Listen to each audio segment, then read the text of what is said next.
Kevin, blow. Ano na? Oh, so we reached the first campsite on the way to the cave. Minakota. Manakota. Manakota Cave. Alongside the river. This is where you The largest ref this is where you wash the melons and you wash your feet also. including the socks. Wala niya wala. Saka ba ada di melon test. Muna yan.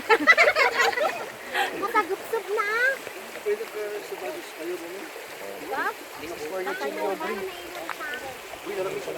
Oh, what can you say, Ate Bing?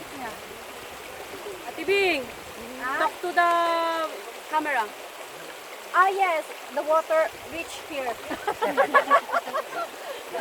Oo, kasi sa sapatos yung bitulak madamdamaan. Chill. Pwede ka na chill. Chill lang. Pwede makakakaya ka kuya.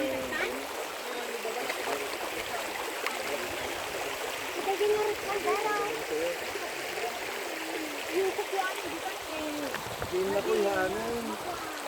Bakit dito po pinapaagos na sila. Ano? Dito pinapaagos na melon. May nahanapan kaming 3 melon galing doon. Naanod yan? Anong gagawin natin? Anong gawin natin dyan? Ay, galing hulog ng langit, merienda. Ayan. I-explain mo ah. Tapos, And we'll bid now goodbye. and then, we eat later.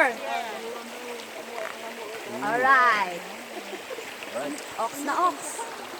Kumusta? Kaya? Muna ka lang dito. Kung saan di sa buwan.